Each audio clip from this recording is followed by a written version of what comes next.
How's this though? So Reedy has gone and got himself a sponsor for the running race. What do you mean? Because I messaged him about this T-shirt, being like, "Oh, what's your size for the T-shirt to wear in the race?" He's like, "Brother, I can't wear your stuff in the race. I'm sorry. I've done a deal with ASICS, so they've sent me clothes to run in and shoes as well." Man, as if he's just gone and got that for himself. I know, Like, the cheeky bastard. what's he thinking about? Yeah. ASICS must be desperate. So he's rocking ASICS. So the rest of the show sponsorless, except for Brent Reed. I mean, good on him for getting taking the initiative. 100%, 100%. We're going Melbourne tomorrow as well. Don't attack referees.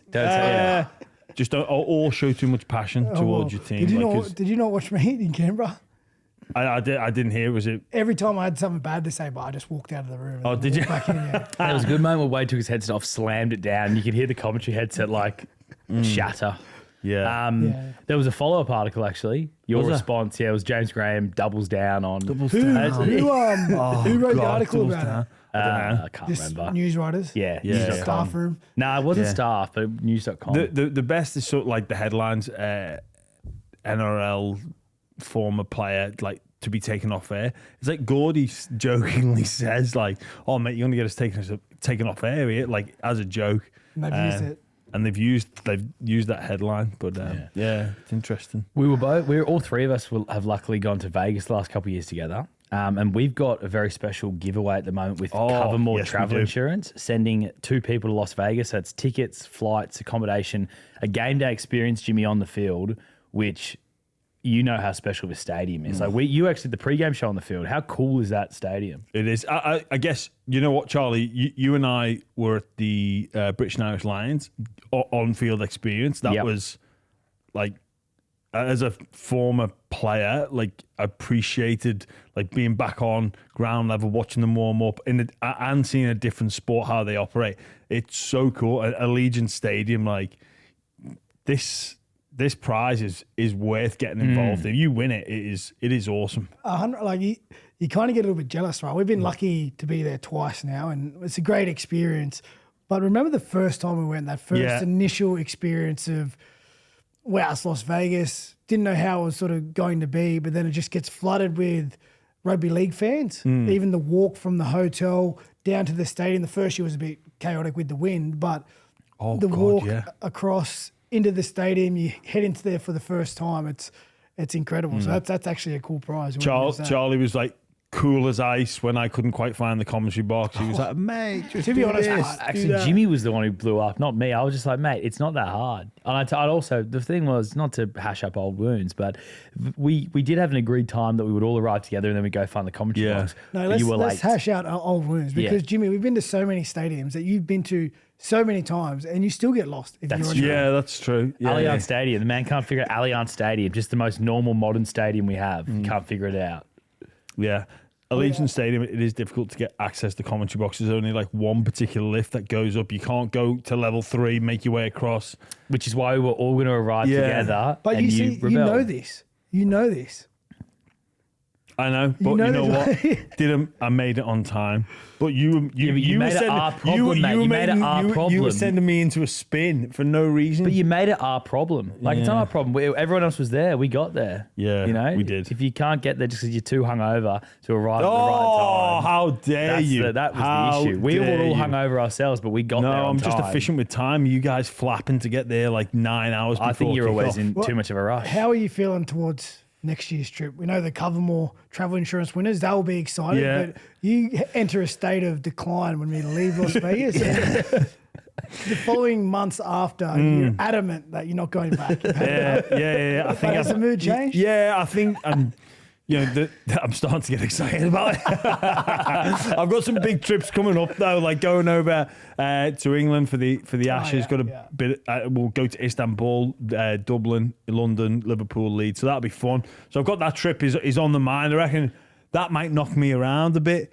Come back from that, and then once the stress of the school holidays, Christmas, New Year, just going, Vegas. Yeah. I think you need to wait for the stress of school holidays to really start to put it on the calendar and get that countdown happening. So I'm knocked out a bit by finals footy at the moment. Though finals footy, I'm sort of stuck in that web. We've been going to a lot of different places. We were in Canberra on the weekend and Melbourne the week before. and then Melbourne now this weekend, Brisbane this weekend as well. And you've got to like organise everything for the media race. Which was your idea, and you've brought this. Yeah, it's exciting though. It's exciting. Are you going to come there and watch it, Wade, on Tuesday? Yeah, I'll come if I'm invited. Mate. Beautiful. Well, you're always invited. There's always a spot for Wade Graham at any by-round activity. But Mark Nawaqanitawase, he probably would win the race pretty easily, and he's off to rugby. Yes, look, I think this move from him, you can see the appeal to play in a Rugby Union World Cup.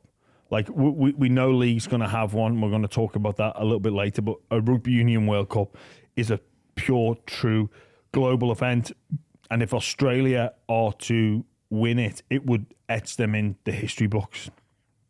It's on home soil. It's going to be, it's going to be a big deal. And Mark Nawaqanitawase, he can go and play in France, Japan. Not too sure on R360 whether or not that's a sanctioned event by Rugby Union. I think if you want to play for the Wallabies, you're not going to go play R360. I don't think they're going to go get their players from there. It depends. I was reading an article on the BBC. They've missed the deadline for World Rugby's meeting that was September, so that's going to get pushed back. But I think there are potential avenues for that to be like a World Rugby recognised league and event. Yeah. If that happens, that changes the dynamics around whether or not you can play for the national team. If it's not sanctioned by World Rugby, in no way, shape or form would they be able to. But Mark Nawaqanitawase can go play. Is it the Ghetto rule? The Ghetto law. The Ghetto law. But I think they're getting rid of that because basically they want to get the best players in the Wallabies, and that is a stupid rule. Anyway, it's like, you can't play, you need to play in Super Rugby, but Super Rugby's not that relevant. Yeah, well, that's what I'm saying. So he can go and play. He can go and play. So he can go and play. So he's going to go to Europe. France. The talk is he's going to go to Europe, get about $1 million a season to go play in Europe, and it's going to be the end of 26 that he leaves the Roosters. Yeah, well, two things to me. You can certainly understand why he would do it. He has a rugby background, played rugby sevens for not the Wallabies, but the Australian team at the Olympics. And I suppose when he came to our game, we was unsure how he was going to go, right? But he's had a fantastic season, arguably the form winner of the year, and he's put himself in the shop window. Like, he's not the player that he was when he came to rugby. He's far more superior now. His profile is much bigger. And the opportunity for that World Cup in a sport he has a big background in, you can understand. I don't think it's the last we'll see of him, but I think after that World Cup is completed, he's still a young man. I think we'll see him back in the Roosters' colours maybe in the not so distant future after that World Cup. And I know there's been some chat around him possibly not being picked for the Kangaroos because of this decision, but I think it's important for the Kangaroos that they pick the best team available to them right now in terms of some players missing, and we know there's a lot of outside backs injured. There's always a case to build to the future. I'm an advocate for that as well, with a World Cup just around the corner in Rugby League. But at the minute, with the players that we're missing, we need to still put a team on there that we think will win. And if he's in that team that you think will help win games throughout the Ashes, well, you put him on that plane. And if he warrants selection, it's for right now. In terms of the length of deal that he signed with the Sydney Roosters, he's likely mapped this out. I don't think it's a coincidence that he's off contract. That gives him time to go and play, have a year before the Rugby Union World Cup. I think he would have planned for this. I think all athletes back themselves, but for him to have the year that he's had would surpass his realistic expectations of what he can achieve in this game. We know how difficult it is, and the different movement patterns, the different energy systems that are required to play this game. But he has gone above and beyond. His level of skill is arguably second to none with some of the tries that he's managed to, make on his own. It's interesting. I think Rugby League maybe has given him that he's got the bug. He goes back, and then it's going to come down to, I don't know if a team in league could offer him the same amount of money as what the overseas international rugby union market could provide. But if he's got this taste of it, as well as coupled with being at a club like the Roosters, for the knockers of the Roosters, they do provide an environment that superstars of global sports want to be a part of. Now, you can look and scrutinise that as much as you want, but let's not forget, this is about the game, our game. Superstars want to go and be at that club for all the things that come with being a Rooster. Well, the big interesting point will be if he's playing the same type of football that he did this year into next season, and just say he does go on the Kangaroo Ashes tour, well, Origin time comes around pretty quickly. Yeah. We know that.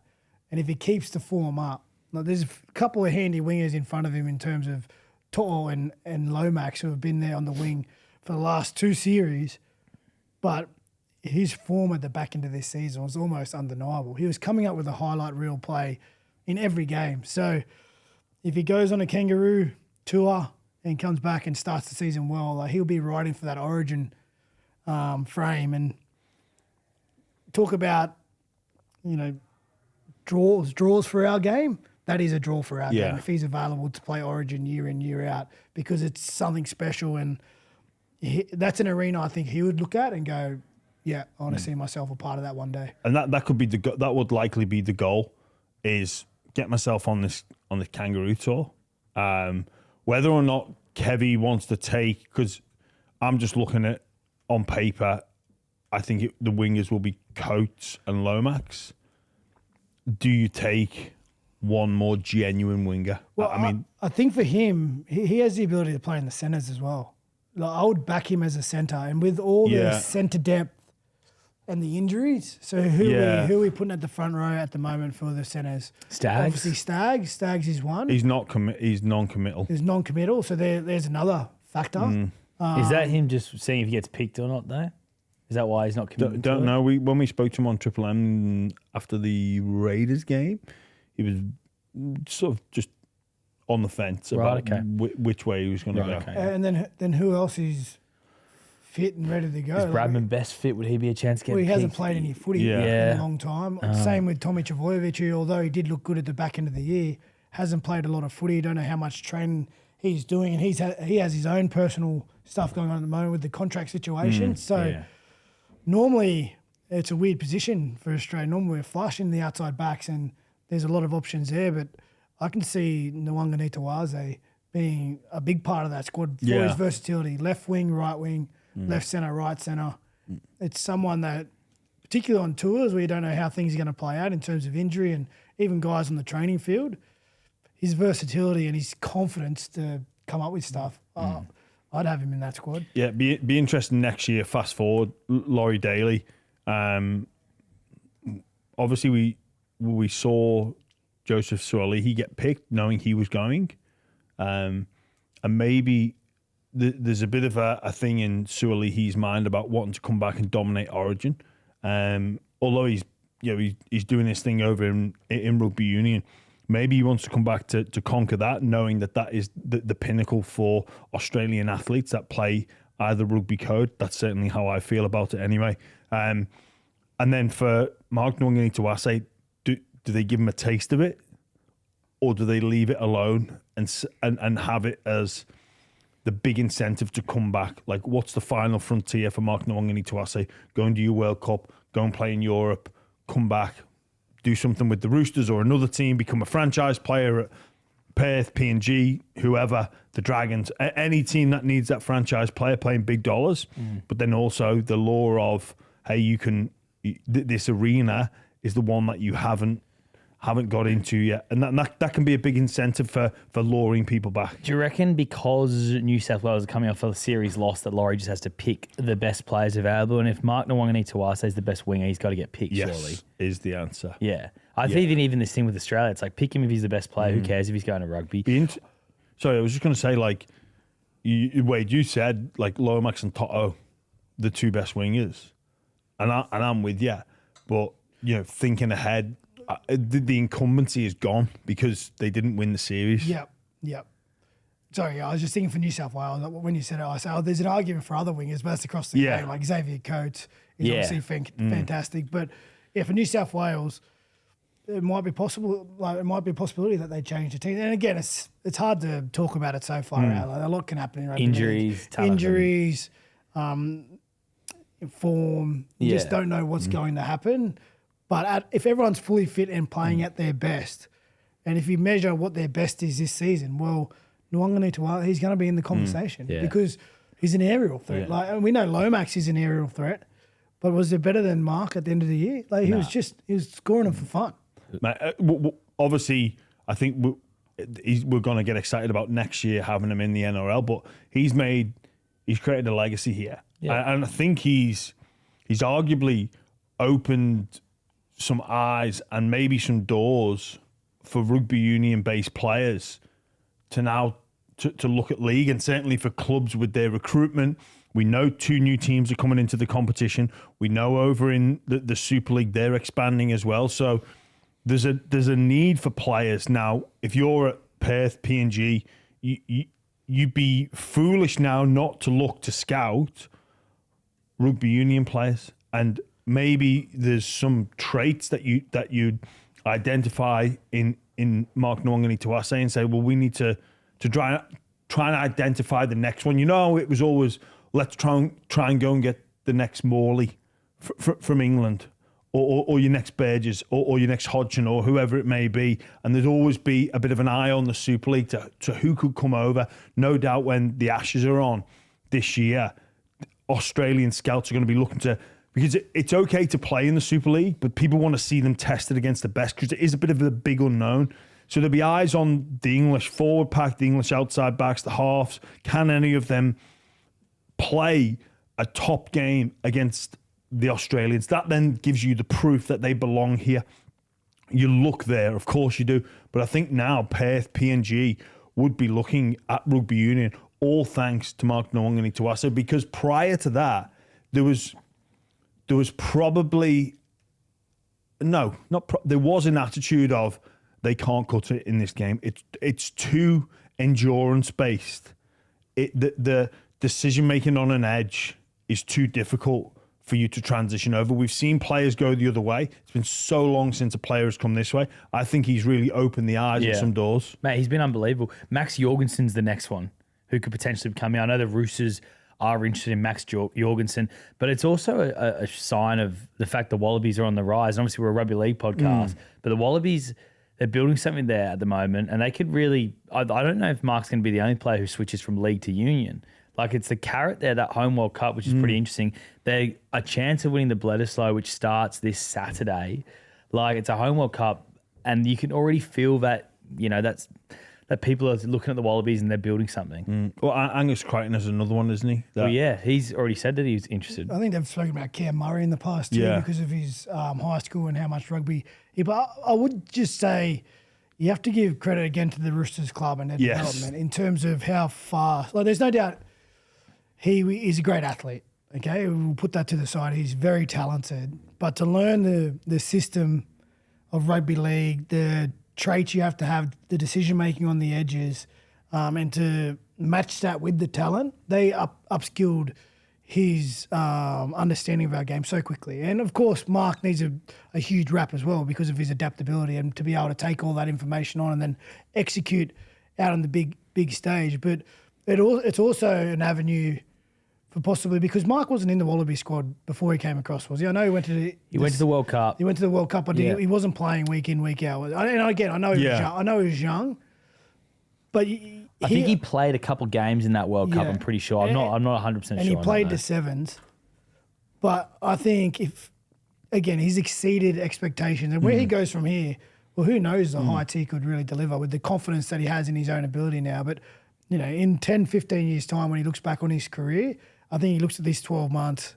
being under Trent Robinson and the staff there at the Roosters as just a way to fast-track my development as a professional athlete. And really, the ball's in his court. He can do whatever he wants now. Yeah, he can go to rugby as someone who is extremely touted, and they want him in that team because of what he can do. Yeah. And if he wants to come back to league, he can come back to league, because if it's not the Roosters, there'll be 6 or 7 other clubs putting their hand up to sign him because of the talent he showed out there on the field. He's played 11 tests for the Wallabies. Yeah. I think if he look, I'm all about getting him to be a marquee player somewhere else, but I think if he comes back to league, he'd look at what the Roosters have done for him in terms of his development and say there's only one. I don't think they have enough room for Swami and Nawaqanitawase. Well, Buzz has written a column basically saying that as much that after the World Cup, he's planning to come back and it will be at the Roosters. Yeah. So we'll see what happens. Speaking of Kangaroos, got a big inclusion. Tino confirming that he will represent Australia and the Kangaroos. He was faced with a difficult dilemma, difficult situation, no right, no wrong answer, but he's gone with Australia. And Charlie, you and I are talking about like what are some of the reasons, and we're firmly in the belief that he would see himself as a future Queensland captain. Obviously, it's currently Cam Murray at the age of 31. Sorry, Cam Munster, the age of 31 at the moment. So, I mean, the way Cam Munster goes, like, he could retire tomorrow or he could play to 40. That's a big range, but like Cam doesn't play like a 31-year-old. But then he has these odd injuries, and he's spoken before about ligaments in his foot, and he's had these groin issues. But I think when you watch him play, you think he looks and he acts like almost like an early 20s guy. Like the way John, bobs around the pitch, he doesn't look old. He doesn't play old. So, but no doubt Tino has aspirations to captain Queensland, and I think if you're going to captain Queensland, you kind of have to play for Australia. It's a massive in for Kevy, and it's very significant because of the player that Tino is and the way he carries himself and the amount of respect he has from opposition players and teammates alike. It's a big nod to the Australian jersey. I've seen a comment from him saying that the last time he played, he lost the game to the Kiwis. He felt like he had unfinished business in that Australian jersey, and it's a nod to the culture that Mal Meninga built for so long. I remember the first time I went into an Australian camp with Mal as a coach. You go through basically a history lesson of where the jersey came from, where the emblem started, all their matches over the years, and the tournament results and whatnot. And the number one thing is the Australian jersey. People who wore it, they won. The majority of the time, they won, and there was an expectation that when you went out there, you did the jersey honour and you won the game. You played your best and you won the game because that's what the jersey deserved and that's what the people before you had instilled in it. And the fact that was the first thing on his mind, the last game I played in, I lost. Feels like he wants to go back with a little bit of redemption, representing his country and winning that jersey. I think it's a big nod to Tino and the culture before him. And it's a hard one because I don't really understand. I don't have a split heritage, right? I'm just Australian. So I could only imagine the difficulty for the players who have Pacific Islander heritage but are born and raised in Australia or spend the majority of their life in Australia. It must be a really tough decision when you see your immediate family so proud of their heritage and you wanting to represent your parents and your immediate family, but also acknowledging, well, this is where I grew up. I played my school football in Queensland or New South Wales. I represented Queensland or the Australian schoolboys or New South Wales and the Australian schoolboys, and I want to go on and play for Australia as well. So it's a tough decision. Certainly one that I'm happy as an Australian to have Tino in our team, and I think it provides Kevy just a little bit more stability. In a time that could have been a lot of instability with Payne going, another couple of players going, some injuries. It's already not as stable as he would like it. Tino's a big piece of that stability. Well, he's guaranteed a spot on the plane. So for a lot of players, for the Australian 22 that gets named, I think there are some names, especially in the middle, due to the fact that Payne has gone, that would be debated around the selection table. There's no debate. Tino's in. Yeah. All in favour? Aye. All opposed? Crickets. Like, where, a guy, maybe like a Max King, some people will in that selection. He'd be in the mix, in and amongst 5, 6, 7 other front rowers. Lindsay Smith will be in the mix. Obviously, him potentially playing in a grand final, winning another one that could add what he's looking good, amazing. Like Hudson Young, he'll be there, edge, middle. He's probably a tick, but there are a number of middles where the Australian selectors will be debating and poring over. But with Tino, no doubt, he's just in. It's funny you say that because he posted this video explaining his decision and Harry Grant commented, "So you think you're getting picked, mate?" ? Yeah. Well, I don't think you need to worry either, Harry. Well, and it's like Kevy for him, like injuries aside, like his pack's starting to take shape, right? It's obviously Tino's up front there, and you have Isaiah Yeo goes through deep into the finals. Here's your lock.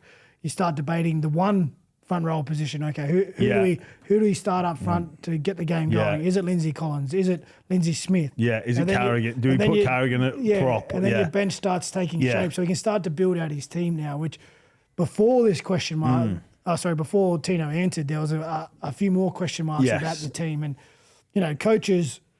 Well, the majority of coaches would I'd imagine name their best team, who they want to see out there if there was a final on the line, and then reverse engineer it and work back from who's available, what's the best combination, the balance of the bench, do we need cover in these positions where the finer details are made. But as you said, Jimmy, Tino, if he's fit, he's in. There's talk Tommy Dearden might be getting the 14 spot as well in the team, which will be big. Makes sense. And then fullback you've got, I hope James Tedesco gets it. I think the career's had to be awesome for him to get that moment. But then the other ones are Reece Walsh is a chance. And Dylan Edwards. The incumbent. Fullback. But last time out, again, was a loss, wasn't it? So yeah.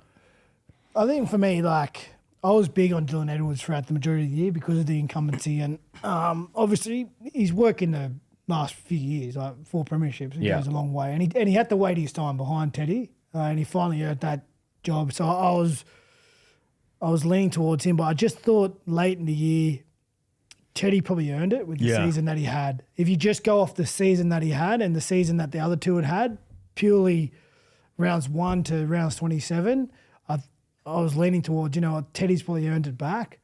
But the thing in favour of Dylan Edwards and Reece Walsh, they're both playing finals football. Yeah. And they have an extended period now. Well, they've already showed their quality. Reece Walsh round 1 in the final, and then Dylan Edwards on the weekend just doing his job and being a part of that Penrith machine.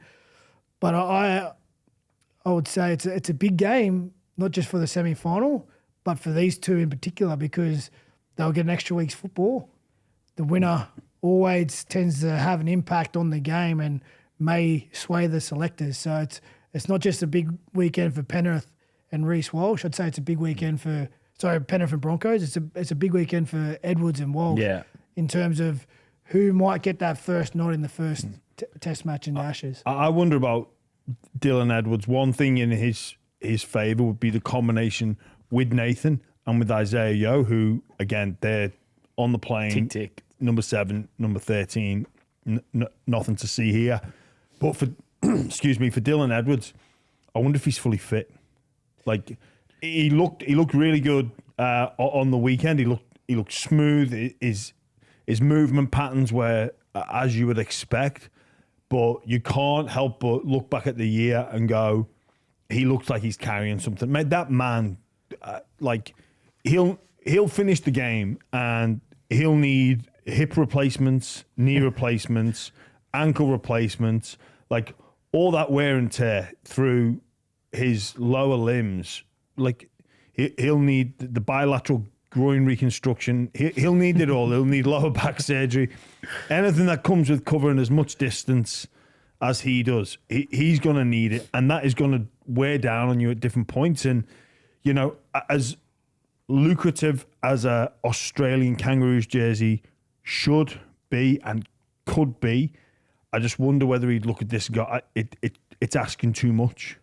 It's a big part of our game that probably a lot of people who aren't involved with the club stuff week in, week out underestimate is there's a lot of reported injuries throughout the year that you know someone's hurt. Like they've torn their hemi, they're out for a month. Or there's reported injuries that but the amount of niggles that guys carry and then can lead to not necessarily dipping in form, but instead of being such an influence on the game, you're just out there doing your job and getting your job done. And it's easy for us on the surface to comment on players and how they're playing when we really don't see what they're going through behind the scenes. I'd say, for instance, Jim, like you might bust your ribs, right? So you're not able to lift weights for a couple of weeks. You all your contact's gone for a couple of weeks. You're basically just getting cuddled through to the end of the week. You know what? Get out there, do the captain's run, and we'll send you out there onto the field because we know you can do your job. Yeah. And we don't need to do your job, like go above and beyond your job. We don't need you to win the game for us, but we need you down there holding the middle for us. Well, Wade, I remember when you speaking about getting injections in your toe, and what gets you through is motivation. It's not discipline. You're motivated to get up, to stay out there and do the job for your team. And even for like a guy like Dylan Edwards, he may know his hip and groin are hanging on by a thread, and he'll have to put so much into just being mobile to be able to put a level of performance out there. But it's motivation that's keeping him through. We talk about adrenaline, but it's the motivation in the week to stay true. I mean, the discipline side of things, obviously most athletes are incredibly disciplined people, but sometimes you need that extra motivation to get through it. And I feel that could be the case with Dylan Edwards. Just before we leave international footy, so Channel 7 has got the rights for the Rugby League World Cup. So exclusive rights. They've paid $12 million for the tournament. So big money for the Rugby League World Cup, which is awesome. They had the last home World Cup we had as well, the last World Cup in the Southern Hemisphere.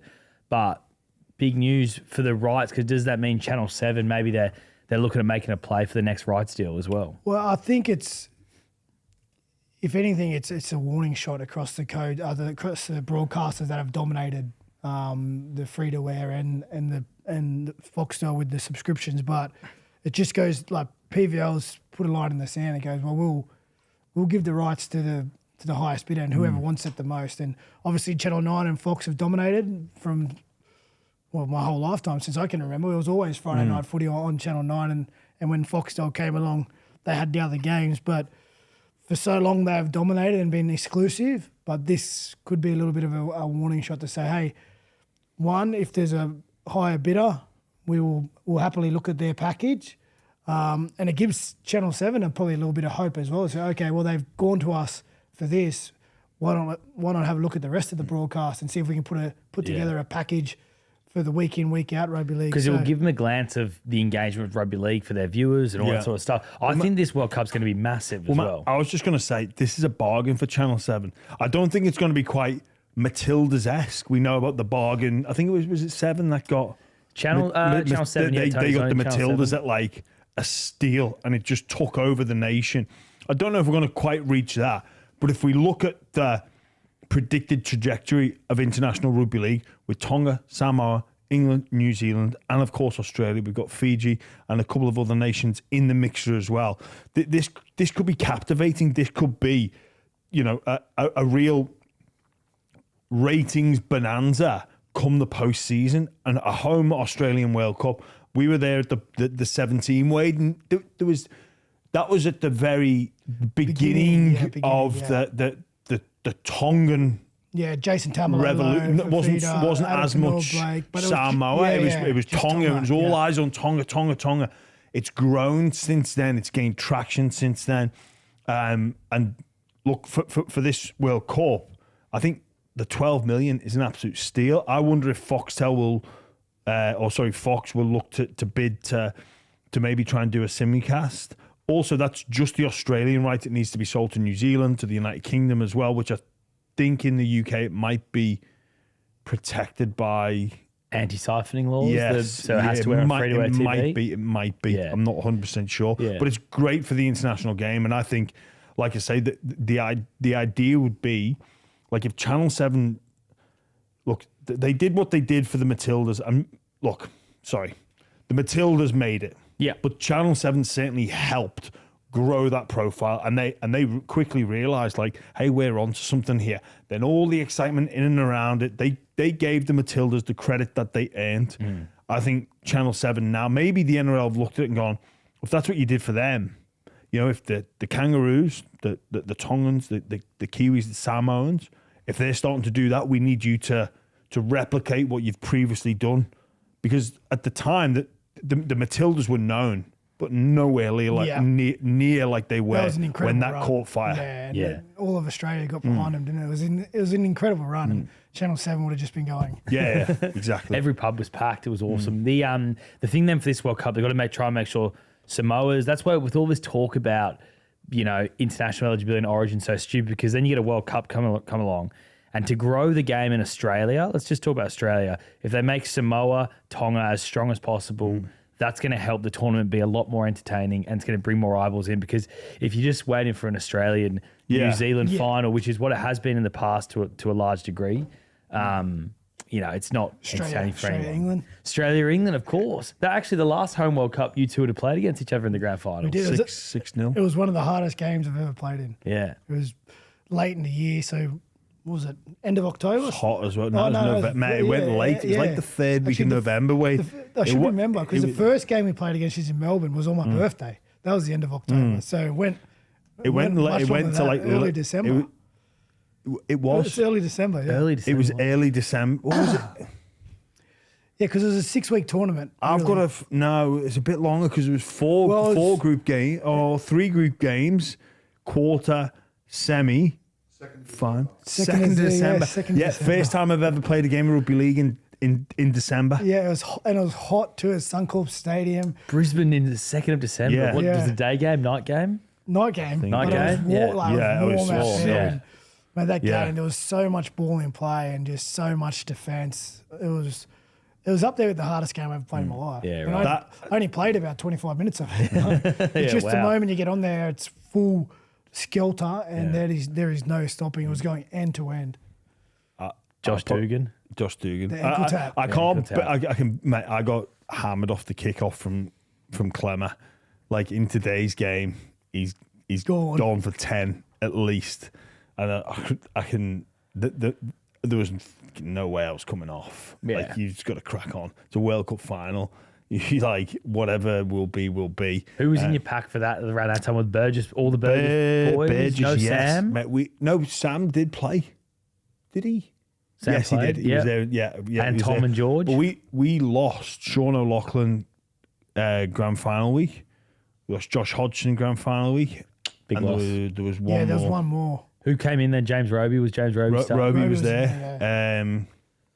Chris Heinton was in there. Me and Chris Hill.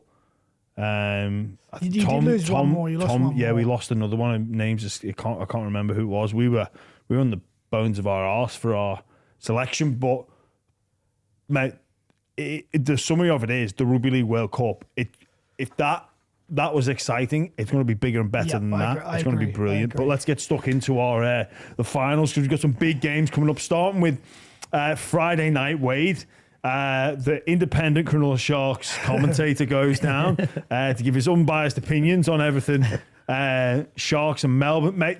It's a big rivalry between these two clubs. I think was the catalyst when you were there, or is it does it predate that? It was building for a while. I'd say like maybe 2015 into 2016. That's when it really started. And then into 2017 as well. But there's nothing lingering not really. No. Like, and to be honest, obviously Shane Flanagan and Craig Bellamy knew each other quite well. They worked together in the past. There was already the rivalry between Gow and Cam Smith, Queensland captain, Blues captain. Yes. And then it just started to develop. You know how the oddity of the draw, sometimes you just come up against more teams than others. And we were playing Melbourne, twice a year in the regular season, once in the finals, and you roll on. You play them twice again the next season, once in the finals, and then all of a sudden, you go out and you play Penrith. You've only played them twice in 2 years. You come against Melbourne, you played them 6 times in 2 years. And every game, there's memories from the last game, and it just built and built. And there was some genuine animosity. Jimmy Maloney had been down in Melbourne. He used to get stuck in the cronk. Gow and Smitty obviously had that rivalry. Will Chambers had a rivalry with everyone. But it was good fun. I remember, and we were sort of different styles of teams. Right, Melbourne were really slick, professional, control the ruck, pull you apart with execution, Cronk, Slater, Munster, Cam Smith conducting everything. And Cronulla we were a bit rough and tumble. We weren't as polished as them. We would drag you into a dogfight, and we would be happy to win a match 10-12 or score in the last minute or dive over from hooker. It was just about getting into the contest and winning it that way. But it was a great rivalry. It was fun.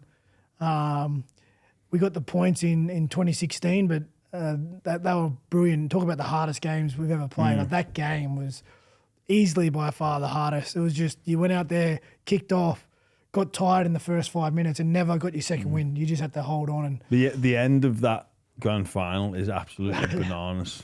Like, it's bananas. Like, I often, when I see finishes like that, I go, I wonder how much more like you could have got, because of it, it's motivation. It's that's above and beyond anything that you think you're capable of. But obviously, it's finite. You can't keep running across the field like you guys. I remember hearing the story of you were slightly caught, you chased, and then you. I'll let you tell the story. So because we came down our edge, left edge, they made a break on our edge down the wing, had an extra number, got the tackle, and then it shifts across the other side, right? But because all our team had to chase back, we had, say, Louis in the centre of the field, a couple of our middles, a couple of guys slow back. So you just, in that scramble defence, you just plug a hole doing your best.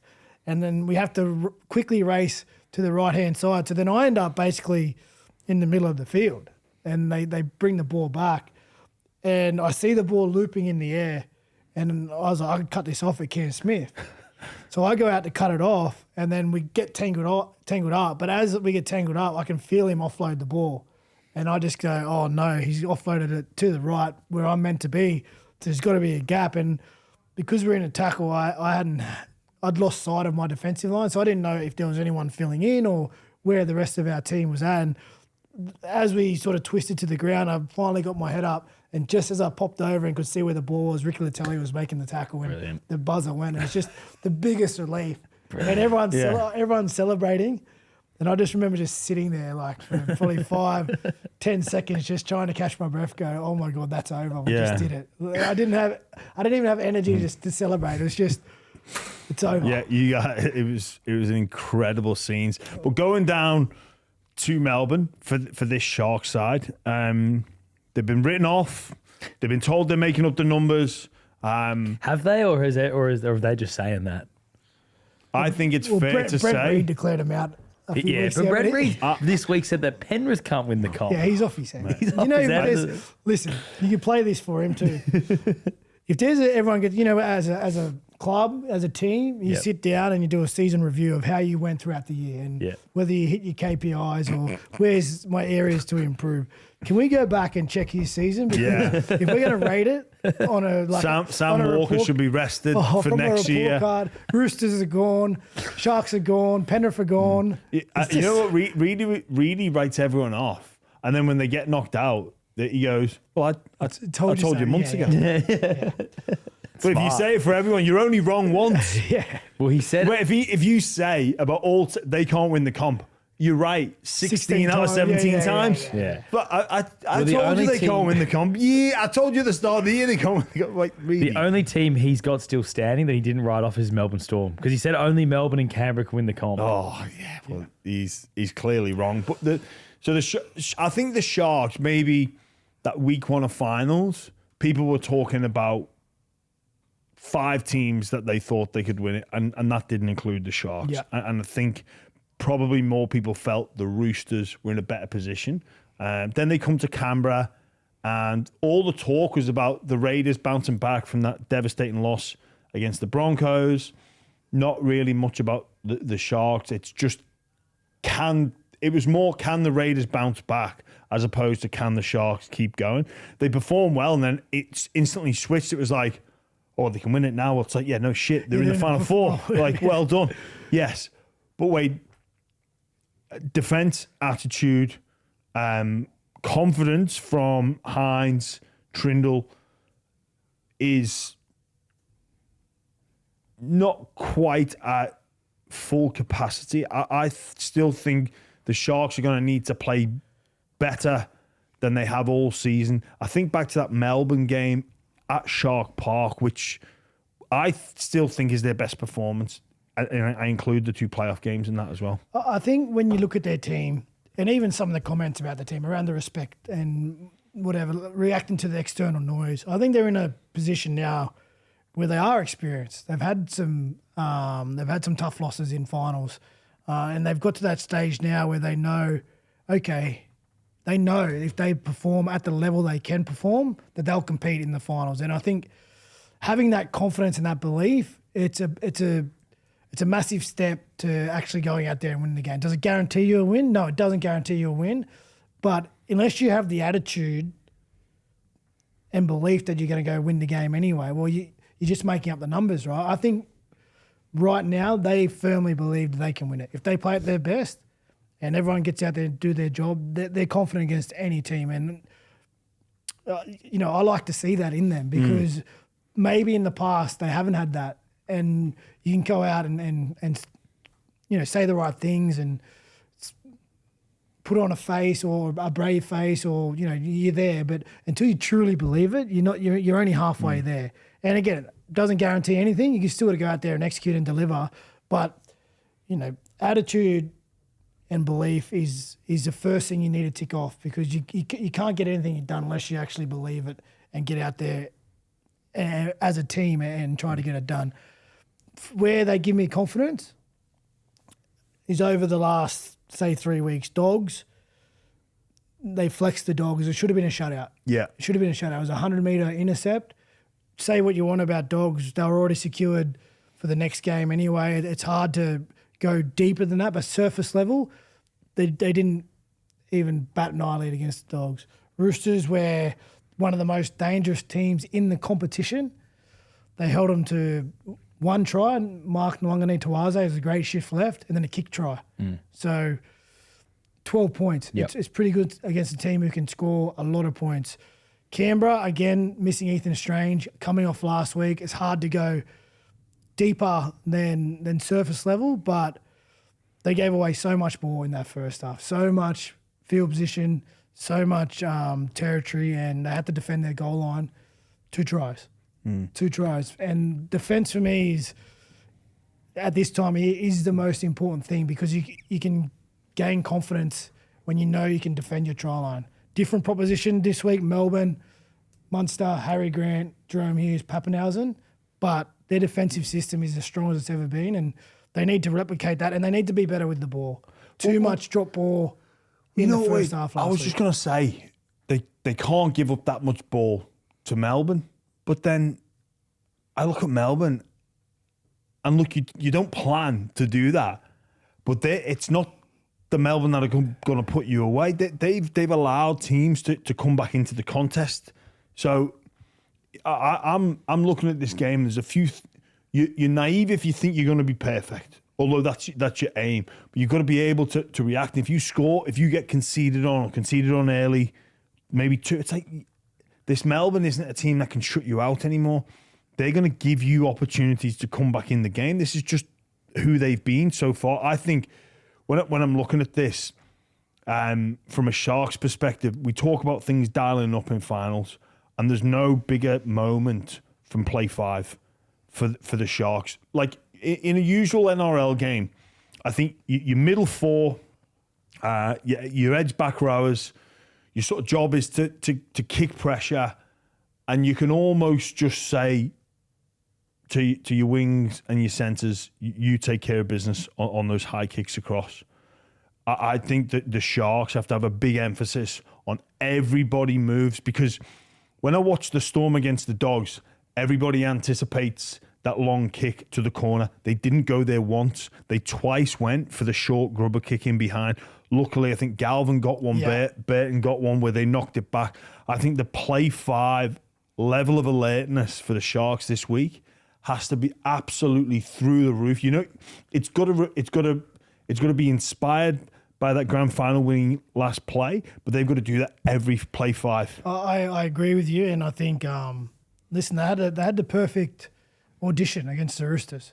2 aerial threats, Nawaqanitawase and Tupou on the other wing. They had to be clean, and Sione Katoa did a magnificent job on Tupou And Nawaqanitawase had a great battle with Ronnie in the air. And Sammy Walker, we know he's as good as anyone as finding those little kicks. Now, they got caught out once. Yeah. Angus Crichton ran through for a try.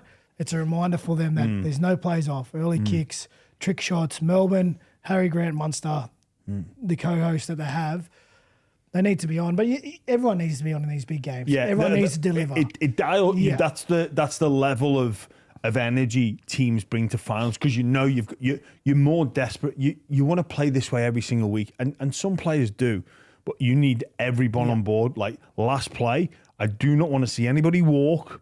You get your arse moving just in case, because if you will live with a lifetime of regret of looking at a video of you standing still when all it takes is you to move for 2.5 seconds. I think when I'm looking at the Sharks in attack, Jerome Hughes named. Now, Wade, you and I were at his comeback game against the Broncos.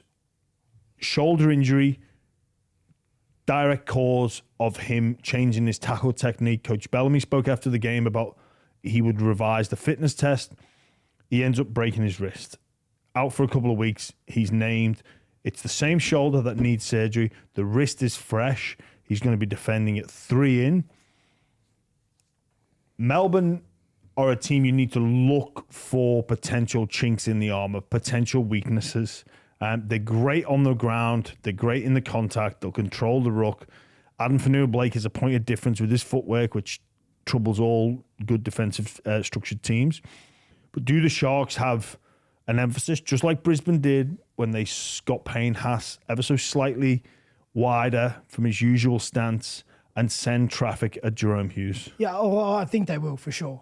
100%. You have to, You right? have to test him out. And that doesn't mean going outside, you're planning, making new stuff up. It just means within your attacking system, you need to find a way to test him out. And I could imagine it being an Adam Fanua-Blake a little bit wider off the ruck, pairing up with a Teague Wilton in a block shape or a double shape, just test him out. And it doesn't matter whether you got a fit halfback out there. He's going to be tested defensively because you need him to rack up tackles to take some of the sting out on the other side of the ball. But with someone who's come back from injury and has re-injured that arm, he will be tested.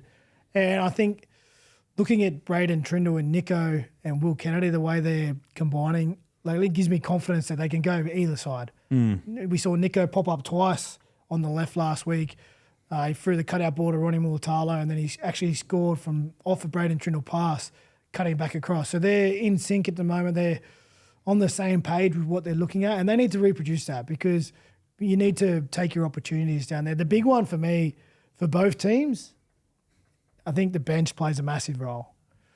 It's going to go out there. It's going to be hammer and tongs. The starters are going to have to throw down and try and weather the storm from each opposition team. But then whichever bench has the most impact on the game to turn it and swing that momentum for their halves in their favour, I think goes a long way. And you look at the Melbourne bench, Wishart, Blore, Kamakamitha and McDonald up against Nikora, Talakai, Kafusi and Haminueli. I like the look of our big bodies on our bench. Britt, who obviously has come back from suspension, Billy Burns doing a fantastic job. So he'll come on in the back row, covering the outside backs, Burns into the middle. But then we have the three big bodies with the leg speed, Talakai, Haminueli. They're going to have to be on. Well, they're going to be able to replicate the intensity of the starting three middles, which is huge. Like if your bench can maintain that intensity during a finals game, and like I say, the play fives, you keep moving, Braden, keep moving, mate. Come with me, let's go. All that talk, and that's important for the likes of Brayley, Colquhoun, who's a young leader. Those voices have got to be reminding players time and time again. I wonder if maybe Sharks on their left edge, they might bring Iro underneath and send him straight over the top of Hughes. And on their right edge, you'd look at Nikora coming on. Munster gets up very high ahead of the line, which is a smart play, but there is some space in behind. I wonder if Nikora obviously loves that hard, aggressive line. If he may start to look to run in to skip out, I think there's some joy there for the Sharks to have. Ronaldo Mulitalo, let's talk about him for a sec, because is he like their most important player in terms of energy? Because I guess it's weird as a winger for him to be like the driving alpha of the team, But Ronaldo's got like a case for it. He had this quote on Triple M Breakfast Show where he said, all these guys got the big muscles and all the attributes, but when the big Ron-DAWG comes out, skinny and scrawny, but got the biggest heart, that's all you need. The big Ron-DAWG. I love it. Like Fox is a bit similar. Listen, like in terms of... I think with Ronnie, I love Ronnie. I was there with him as a teammate for a long time, and he's certainly outspoken. He's a character, but that there, when he comes out publicly, it's a marker for himself, because once he verbalizes it, once he puts it out into the universe, he knows he's got to live up to that now. Otherwise, he's going to be open for the critics. Okay, so that's a way for him. We talk about motivation and finding an edge. Sorry, excuse me. That's a way for Ronnie to really go, no, this is my marker in the sand. Now that I've said it, I got to perform. I have to deliver. And it doesn't work for everyone, but he's obviously found some joy in it in the recent battles with Mark and on the weekend as well. But yeah, I love it. It's funny because a lot of the time you see all this bravado from him, and he is like that a lot of the time, but he's one of the greatest humans ever, like in terms of his time for fans, his time for kids, what he puts into the community, his charity work. He's a really great human being, but he is the energy barometer for the Sharks. They have their leaders in the pack, obviously Adam Fanua-Blake, Blake Brayley, Teague Wilton, who are sort of their football and ethical leaders, but Ronnie's their energy, he's their emotion, and it's just hopefully he can keeps it in check, and he can have. It's going to be a great battle with him and Warbrick. Yeah, Warbrick was phenomenal in that first game against the Dogs. I know he had a few handling errors early, but his work out of the backfield was superb. So what a game to kick off the prelims, and again, two teams with a lot of history, some ancient, some new. Like you just have to think back to the game at Shark Park. Yes, Ronnie into Pappenhausen again, right at the very end. Yeah, that's right. And then they return serve Melbourne in the Ronnie down in Melbourne. So there's some old history, rivalry, but there's certainly some feeling amongst the camps. Nico, he's been at both clubs, and it's going to be. And the Sharks have actually gone down there and won before. I think they won last year with Dan Atkinson. Last year, yes, they did. Right, so there's. And they beat them this year as well at Shark Park as well. So it's a great matchup. And obviously, as a Sharks man, I want us Sharkies to win. And, I said the reasons before why I think they can win. But just because, they're in a good spot doesn't guarantee anything. They need to deliver it once the whistle blows. And talk about teams of history. I'm sure we're going to dive into the other semi-final. Yeah. Haven't the Penrith and Brisbane Broncos team got some history? Oh, haven't they? A couple of years ago. Before we do that, though, I will say this because we bagged Reedy. I think I did say on this show that the Sharks are cannon fodder in finals, so I was very wrong about that. Yeah, but you've been saying that every year. Yeah, I have. You got to the point where it's just a part of you. It's just part of me, yeah. Just on Ronaldo Mulitalo, like maybe not everyone's cup of tea, where not many people would be aware of, I guess, the person that he is, and I say person, he is away from the player. And I think he switches between two modes. But one thing about people that are outspoken with confidence, some may categorize it as being egos, big egos, is they don't like being embarrassed. So if you put it out on the line, you are driven not to have the receipts of the internet come back to haunt you. And Ronnie does that. And the overwhelming majority of the time, he delivers. Yeah. And I think one of the good things about him is, even if he doesn't and he makes a mistake, we've seen some of those tries that, I'd be difficult as a teammate, as an opposing player, I'd be making sure I'd let him know. But he lives up to it each and every time. And just quickly on the Sharks, and I look at compare them to the Dogs. Can I say something just before? Sorry to interrupt your train of thought there. But you've got a bit of Ronaldo Mulitalo in you. You were obviously very emotional on the footy field, but then off the field, you're like one of the best blokes going. So it's MG was a bit the same way. MG obviously a crazy man on the field, and then off the field, very nice, sweet man. To be honest, there's not many people that are the same when they get onto the field. Yeah, of course. But the extreme, extremes, but differences. There's so many people. I could go through 20 people in a handful of seconds. Like Luke Lewis, nicest guy in the world. Michael Ennis. When he was playing, he doesn't even swear. He doesn't even swear off the field. You get in, even at training, you cross the line and you with your boots on, and it's competition. It's on. There's no friends. Even your teammates. You want to see them do well and do your job. So so you can get out there and get the result. But if you mess up, like you're going to hear about it because the expectation is there, and I love that. It's never personal. Yeah, it's never personal. It's just you're driven. Do your job. Yeah. Get your job done. Like that is the expectation, and if you don't get it done, you're going to hear about it. And you know what? When you're in football circles and I talk about being in that bubble, you know this, but when sometimes you come out, I can remember a few times like going for coffee and saying, "Oh, mate, I was expecting you to be so different." I'm like, "What? What do you mean? Like, well, how you are on the field?" I'm like, "Mate, I'm ordering a coffee." Like, would you want to? Hey, give me a flat white. Like, you know, where's this? Oh, where's the sugar? You know, like what do you expect? Like, I'm in like a pretty normal social arena here. Like, what you can't be acting like the football. Like, I guess no, you can't. You can't be. But it's funny how quickly you learn to be able to turn it on and turn it off, because there'd be some training sessions and you can't be like, well, there are some people who are tapped the whole year round, but there's parts of the session that outweigh other parts of the session, okay? So you might go out there, have an active warm-up, do some walkthroughs, and it's okay to be smiling and joking around as long as you're getting the info in and you're picking up what you need to do. But when you get into, say, your one proper contact session of the week or your one scrimmage session of the week, often, you know, the leaders will pull everyone in, and mainly it's often a front rower who is your alpha, and they set the standard of physicality, or it might be a Michael Ennis, or it might be a Gowser. But we have a 20-minute block here, boys. All right, cut the smiles out, cut the joking around for 20 minutes, turn it up, and then straight away the session goes from laughing and joking to it's on. And even if it's me and Luke, like the amount of times me and Luke Lewis were face-to-face arguing at training, like because he wasn't getting his splits right, so, or he didn't like the way I was doing something, and that's just, again, I love Luke. Like we're really close mates, but once that competitive edge come on, you're pushing someone to be better. And what's that old saying? Steel sharpens steel, or iron sharpens iron. That's what you need. That attitude that when it's time to go, you need to practice that. Otherwise, you can't expect it to be out there in 80 minutes.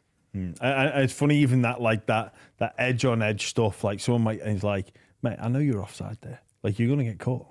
Like in a game, mate, get onside." And you know what's coming. You were listening to the call, so you know what we're gonna do, mate. That's not you. You need to practice blind. Yeah. Just these funny little chirping matches. I've got some stuff like, because you know the left and right. Yeah. All of a sudden, say the right edge, we were always the left edge. They'd run this play, and you know, you get beat at training a lot, and sometimes you can say, "Oh well, you know, it was a quick play, the ball, this," but then sometimes you just got to sit back and just go, "Well, they just got us. They executed a play, you couldn't defend it." And whenever that happened, it didn't happen often, but whenever it did happen, I'd be like, "Well done, boys, well done. How about you trot that out on the weekend and just make all our job a bit easier?" Just quickly to finish off on the Sharks, we've probably not touched Melbourne too much, but for me, the Sharks, I've got to admire them, and they've got the results from this. I said before a little bit about comparison with the Bulldogs. Coach Fitzgibbon has had the pressure to change the makeup of his team and moved Nico Hines to fullback. He was just straight batting it. I am not changing.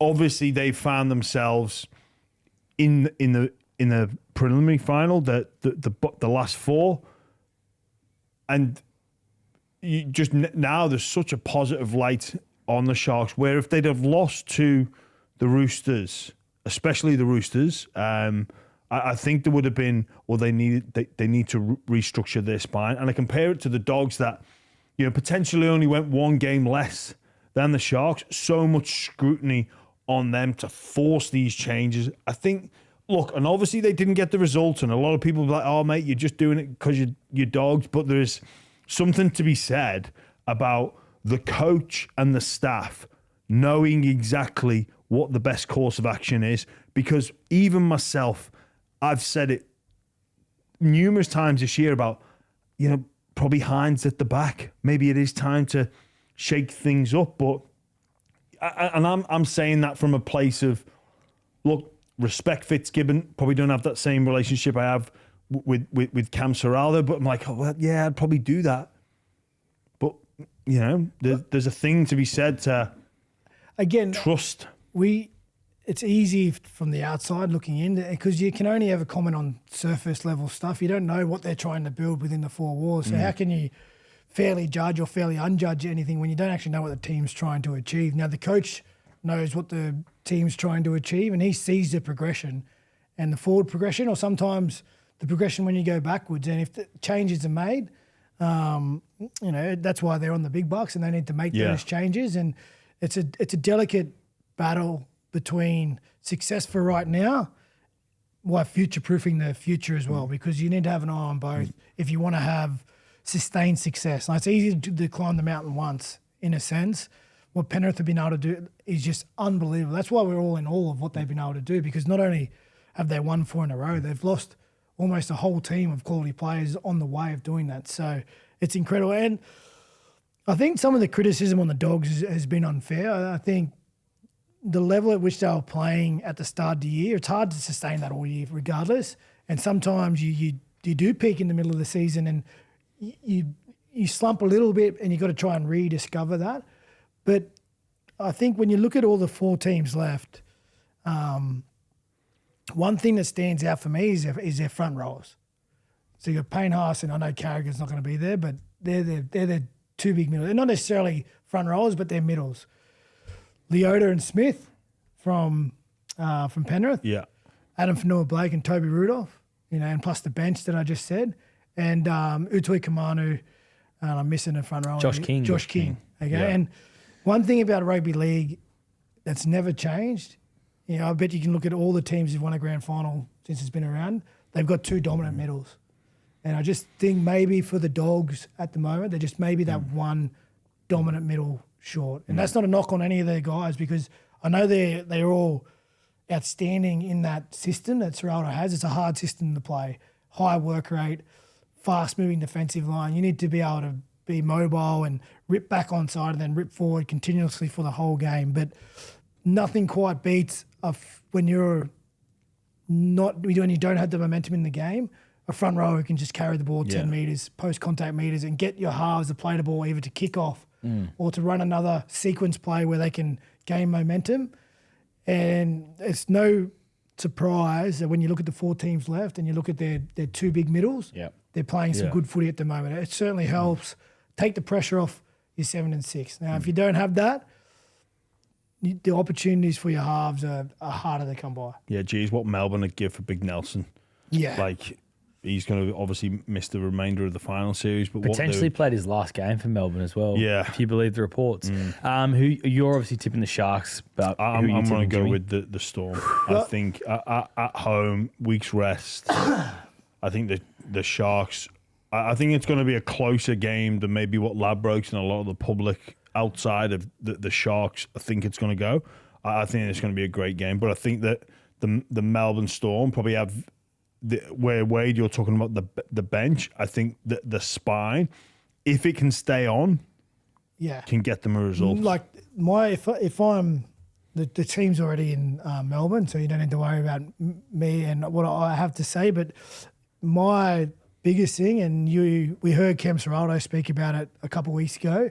One thing about going to Melbourne, you have to know where you start. You have to know where you start. And that doesn't mean going out there and finding points, but Melbourne have a great ability to start really fast and almost take the game away from you in the first 20 minutes. If they find a couple of tries, they put some scoreboard pressure on you, Harry Grant starts rolling the ruck and just controlling the tempo of the game, it can be a big hole to play out of in Melbourne, and that has to be the Cronulla focus. Obviously, get their start right. The longer it stays, if it's 0-0 after 20 minutes, I'm telling my team, if I'm in that team, we're ahead. We're ahead in this match. If that happens, however, and you miss the start, the most important thing to do next is not panic and go chasing points. Yeah. And some teams will be able to suffocate you out of it. But I even look back to the Dogs against Penrith. Penrith won the start, right? Dogs managed to get some ball back and they made early errors in the tackle count, early errors. It was like, if you just don't panic and you just stay in stay patient, the momentum and the time will come. And like I said before, I think Melbourne are gettable, but we'll get to what promises to be an emotional an intense history looking at 2023. Charlie, you've been crunching the numbers for us here on the buy round. Can you talk to us about the greatness of Nathan Cleary? Well, it's understated almost. I looked at some of his finals win record and how it compares to the greats of the game like Cam Smith, Joey Johns. Like Nathan Cleary wins 79% of his finals games. So to put that in context, Norm Proven, who won 10 premierships in a row, 10 premierships, and those were the years where you played 2 weeks of finals. So if you only played 2 games, you win both of them. So he won basically 20 finals games in a row. He has a win record in finals of 72%. So it's lesser than Nathan Cleary's. Cam Smith, the greatness of Melbourne, everything they achieved, his finals win record is 66%. Joey Johns, considered one of the most clutch players ever, his record is 58%. You know, the biggest thing though, and the biggest stat, is it's an afternoon game. The sun is shining. This is incredible. Mate, it's incredible. And Dan Ganane came up with this stat, not me, but it's 2,250 days since Nathan Cleary has lost a day game. I mean, like, everyone likes playing on the Sunday Arvo, but I don't think everyone likes playing on the Sunday Arvo as much as Nathan, apparently. Man, it's going to be a dry track. It's going to be fast. Personally, for me, obviously, you guys will talk about the game. The Panthers are in an amazing position. And in finals games, just looking at the stats, you can't bet against Nathan Cleary. Yeah. Well, I'm hoping for a Sharks-Panthers grand final. Obviously played at both clubs. Oh, wouldn't that, that'd be some great clips. Oh, you know, cha-ching. But you know the other thing too. A Monday function, I can be there. Yeah. Tuesday function. Yeah. Oh, yeah. Double day function. No, the other thing will be, for so long this year, we spoke about, will this be the year a team wins from outside of the 4? If it's Penrith versus the Sharks, guaranteed it'll be the first year that a team comes from, below that 4 to win the comp. And for so long, it seemed like it's an impossible feat, and it still could be. We could have a Melbourne versus Penrith versus Brisbane grand final if the results go the wrong way. But this has to be the closest we've almost been to seeing a team climb that mountain. In terms of the game, like, I know the Broncos up there at Suncorp, they would be backing themselves. I don't like the changes in their team. But you don't? I don't. Just let me come on that. They'll be backing themselves. Penrith have already said, without saying it, we don't care. Because you know what? That top 4, we kind of just went, nah. Not for us. And Panthers have beaten the Broncos at Suncorp 6 times in a row. So the last 6 times they've beaten them at Suncorp.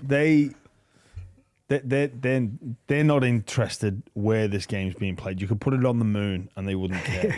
you could ban Panthers fans from attending. You could make it 100,000, 200,000 Broncos fans, and Panthers would just go. Yeah.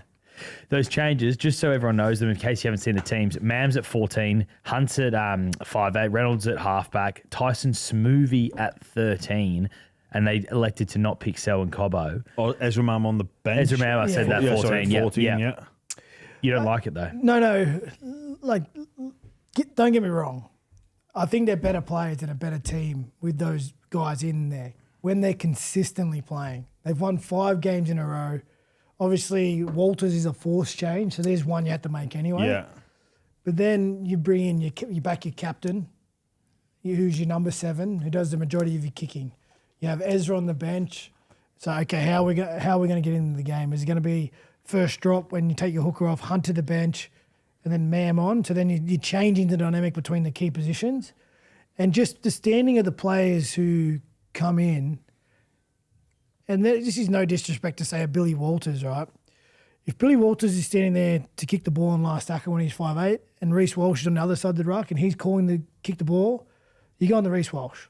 And they have done in the past 3 or 4 games, and he's been really effective with his kick. 2 40-20s in week 1. Yeah, and there was one the week before, I think. He's really effective. It's a different dynamic when the hooker's sitting there and you got Reece Walsh calling the ball and Adam Reynolds calling the ball. And again, and maybe Ben Hunt. And again, it's a hard dilemma because it's not as if you leave those guys out of the side. Like, you need to bring them back in because they're your most experienced players and your best players. but it could cause disruption and a change in dynamic. And again, if Reece is out there on the left calling a short side, fourth tackle.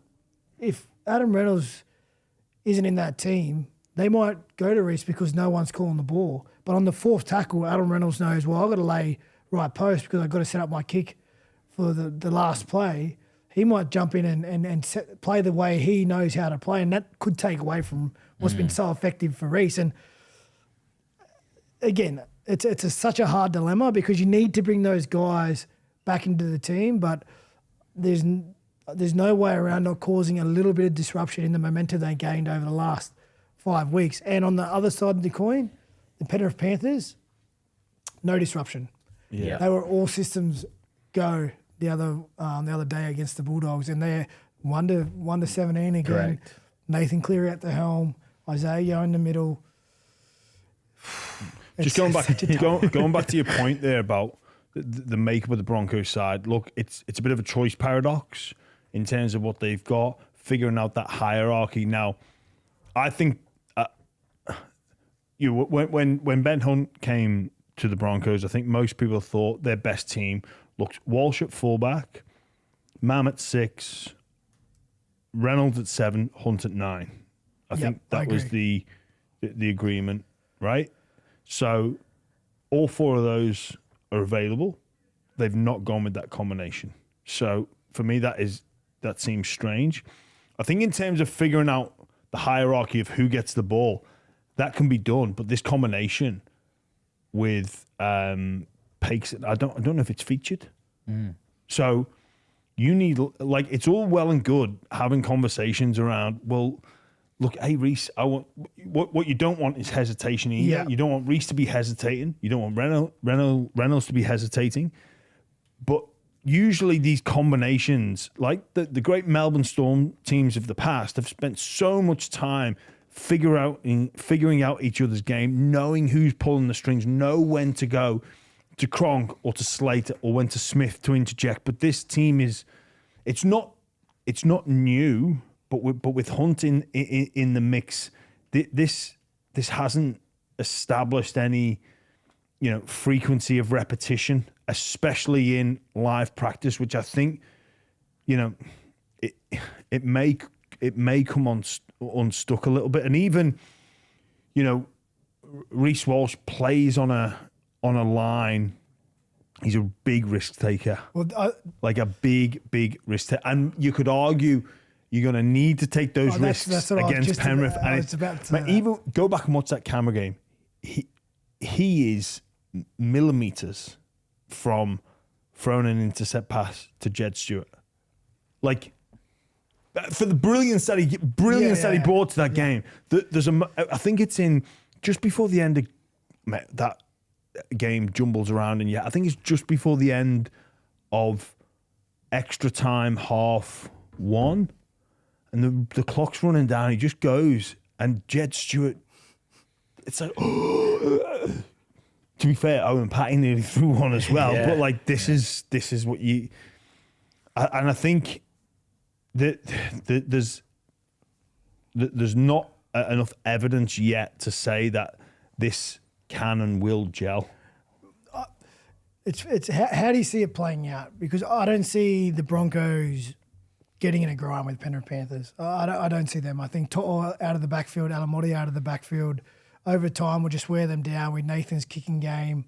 They'll eventually win the field position battle, and they'll make you pay because that's what they do. They're happy just to rack up plays, put so much pressure on the opposition until someone jumps out of the defensive line or the other team falls over in front of them. I think the Broncos, as much as it would go against how I would normally say a team needs to win, they need to fight fire with fire, and they need to take their moments and push the issue against Penrith. I think they need Reece Walsh maybe attacking from the halfway line and testing the edges. They need Katoni to probably see a one-on-one with McLean and Thalangi and say, you know what, I'm gonna have a dip at that, and Payne Haas, push him out some big minutes, some offload, cause some havoc, disruption. They're probably going to need to, because I don't know if the Broncos can defend Penrith to less than 3 scores. Yeah. Well, Haas to me he's the one for the Broncos. I know to get them I know I just mentioned all those guys, but Penrith dominates so many games because they control the ruck and their line speed with their field position. But Haas he's a joker in the pack, a bit like what we were saying with their front rowers. He can change momentum on his own. And you think back to that Melbourne game where they had the game plan to run him a little bit wider at Jerome Hughes. I wonder if he pops up on the edge at Nathan. Talangi. Or Talangi, and then they play off the back of him. And he's probably, again, the one wrinkle because no matter, you can defend him as a system, but you got to handle his big body and his foot speed, his leg speed, his movement. It's just... They all need to be at their best. Yeah. Every one of those Broncos are going to have to play at their the best. game of their lives, the best game also. Like I think the Sharks will need to do against Melbourne. I think the Broncos need to be play their best game of football in a long, long time. I think Willison off the bench is a great inclusion. Just on Is Haas fully fit though? As well, just back to Payne Haas. Is Haas fully fit? He did not. He's not. The answer to that question is no. Ankle, back. Whatever else body part you're talking about that motivation about as a player. He goes, he's eyeing this now. He knows. He knows. Carrigan's out. My mate's out. Obviously, we have some guys coming in. We expect them to do the job. But he would know going home, sleeping at night, I need a performance here. Yeah. I need a performance for my team. He's a man, I'd imagine, of a few words around the dressing sheds and out there on the field because he's rolling. He knows his role and it's simple, but he needs a big game. He needs to skill a few defenders and hopefully by producing play the balls, it allows guys like Walsh, Mam, Adam off the back of that to feed their strike weapons, Mariner, Staggs, Karapani. But he needs a game of his career. And if you look at how players get lessons, look at the lessons of the last 2 years. Payne Haas knows these opportunities don't come very often. Because when you think you're going to be a top 4 side, 2024, they weren't. And he's probably looking around and going, you know what, Renault, Hunt, they've got a year left in them. We're back building again. We might have to put. We might move back before we move forward. And even wanting to do it for someone like Ben Hunt as well. Yeah. We've got Ben Hunt, he's never won a premiership. Yeah. Look, I think the Broncos are probably going to have to tap into that. These opportunities don't come around very often. We're in a legitimate window here. Payne Haas will be thinking that whether he's fully fit. The game against Canberra, he looked shot. He got some. Luckily, there was a bit of a break in play. He got that ankle strapped up. Came back, looked relatively normal, went off. Then when Brisbane were looking like they may come back, he came back on, but then he started limping again. And it's a worry that he's fine with the ball. It's without the ball. If Penrith get a sniff of that, if there's any sort of opportunities there for Nathan to exploit, he will. I think as well, Broncos would be naive if there's not a plan for Walsh. So, he went down that left-hand side against the Raiders. And it was brilliant. It seemed like the Raiders maybe went not fully prepared, but didn't have a full plan for Reece. And I think the Panthers will have a plan for Reece. And I've seen it before when they played them at Penrith Park and Taylor May flew out the line and jammed him, got him high. I think he can expect not more of the same treatment in terms of being hit high, but he should be expecting to be jammed. Sure. Because when I think of Reece Walsh, what's his best run? It's that overspeed. It's that run. Yeah. Run. He's got good pass, but he's not great. His best weapon is his running game. So if I'm Penrith Panthers, as long as it's not even try line, like just out of try line, you might need to change it. But he's on that sweep play. I think you're sending the centre to come and jam him. The winger to jam the centre, which I think would be Alamotti on. Who's on their left? To'o's playing on the left at the moment. Alamotti's playing on the right. But jam the centre. I think it's maybe Mariner and Shibasaki. Left, yeah. Jam Shibasaki. So then his next pass is the cut-out pass. So he's got to go across Shibasaki to the unmarked winger, which would be Mariner. But those players have taken out the support play of Walsh, taken out the support play of Shibasaki. Then you've got a one-on-one Edwards and Mariner. Plus, if you watch Penrith, look how hard they chase back. On Galvin's try, who nearly makes the tackle? It's Nathan Cleary. Yeah. So they've got players coming from absolutely everywhere, whether Blaise Talangi gets over in cover defence. But I think they've got to stop Walsh's run. That's what they will be doing. They will be stopping the run. Let him pass. And if he can nail that pass, good luck to you. We've got the process coming across. We're going to deal with that. We're happy to concede a line break from Mariner as long as Reece Walsh isn't in support and he's taken care of. He should expect some heavy artillery, heavy treatment, and it won't be from the inside because no one's quick enough to get him. Yeah, from the outside. You've got to come from outside. You've almost got to preempt it. Yeah. Outside of Haas, looking at the Broncos forward pack, Penrith is way more stacked in their starting forward pack outside of Payne Haas. Like Moses Leota, Lindsay Smith is your front row, Scott Sorensen, Liam Martin on your edges, and Isaiah Yeo at lock. Whereas you compare that to Corey Jensen, Payne Haas, Brendan Piakura, Jordan Ricky, and Tyson Smoothie. Yeah, it's chalk and cheese a little bit there. Well, Carrigan's a big loss. Carrigan's, and even when you think about systems and just the intensity that the Panthers play with, like, and we're talking about Payne Haas coming up with some big runs, mate. The way the Panthers play and they suffocate you without when you have the ball. Like Payne Haas will still run, but he might make 10 meters instead of making 15 against what he usually does because of the field position aspect of where he'll be when he's taking that carry, and just they limit your ability to shift the football sometimes, and then when you are set up to shift, they adapt accordingly. Every year, if it's normally one close prelim, one like hammering prelim. I reckon this is the hammering prelim. I reckon Penrith put the cleaners through Broncos in all honesty, and I reckon Shark Storm's the close one. I'm not going to go that far, but I know what you're saying. The worry for me a little bit for the only weakness I see in Penrith is that Blaise Talangi side. Yeah, McLean. Which will be Stags, who is in insane form. Which, from my understanding, is why To'o's gone back to the left. Right. Is to try and help shore that side up defensively going into finals. He made a fantastic read the other day, To'o. He was out the back. I think the centre got it, and he basically had to defend that was an amazing players, play. Yeah. He anticipated. I know in the commentary they said there must have been great communication, but he actually defended two players at once. Brilliant. Yeah. He let him know that if you dummy this, I'm going to hit you with my inside shoulder. But was good enough that once the pass, he saw the pass leave, he was good enough to take it was a Carraz out the sideline? Yeah, he double D'd. That was brilliant. And then there was one play he was back, play 5, Bulldogs made a break, and he's done on Bronson Cherry. He's done the old, I'm going to tackle Bronson Cherry, last minute out, intercept, and he got caught. So that was brilliant. Yeah, that was... Because it was Dragons basically carved them up in that last game of the season. It was Talangi, McLean, and Jenkins. Yeah. And then that's why instead of putting Alamotti on the left, which is where he was playing earlier, they've gone To'o left. Yeah. Well, Alamotti was fantastic. Alamotti was unbelievable. You just wonder why he was even not playing somewhere. Jenkins was Milky Jenkins. Did a great job too. Great team. Just, again, who have you got in this game? I've got the Penrith Panthers. I just think I feel like Broncos need to take a risk to win.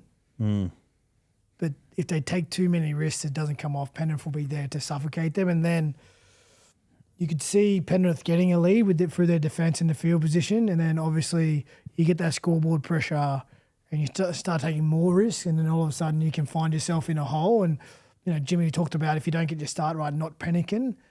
With their history, even if the Broncos get to a lead, with their history. Wait, don't. With their history, you could see Penrith finding a try, and then it's hard to get rid of those. You know what? It's almost as well like your teammates' reaction, but you can I've been in situations like that before. We can feel the energy, like evaporate from the stadium, and just go. Everyone's thinking it. Everyone like if Brisbane get to a lead and Penrith just get one try, oh my goodness. I don't know if it's gonna come to that though. Like you look at the other really game, don't. The history between the Sharks and the Storm. Of course, there's been blowouts, but the history traditionally is fights to the end. Yeah, fights to the end. So if any team sort of gets an advantage, you can see the other team going, no, we're up for it here. Just stay on track, and we'll find our way back. But the history between the other two, the recent history, it's got heartbreak written all over it. So I wish them all the best. But my grand final, perfect world. Yeah. Cronulla Sharks versus Penrith Panthers. The Wade Graham Cup will be a busy week for Wade Graham. Cash money. Who have you got in this game? You got the Panthers. I'm going to go with the Panthers, mate. Look, I think that the Broncos have fought hard. I'm maybe predicting some late changes. I think they might go Walsh, Mam, Hunt. Okay. Walsh, Mam, Reynolds, Hunt. That was the dream start. That was the dream spine that they wanted to run with at the start of the season. I don't know if Hunt and Reynolds are too similar. But just quickly as well, the absence of Walters. I mean, that is when you look at the family history there. What happened to his father? I mean, things can just be cruel at times. And look at in terms of like what life brings you. It's just a game, but it's not. It's more than that sometimes. Well said. The thing about Mam, Jimmy, you remember his first game back, he dominated. So he doesn't need like a lot of reps to get going again. The first game he played back, he like single-handedly, I know it was a suspension, not an injury, but he single-handedly won the Broncos that game. And he actually did all right in that game in 2023, if you remember. Mate, he did okay. He would have been Clive Churchill if they won the game. Well, he had it. He was etching his name into it, weren't he? But it's just about all we've got time for, hey? That's right. Good to see you both. Looking forward to this weekend. Hopefully we get Wade back next week for the Wade Graham Cup. Yeah. Mate, if we can afford them.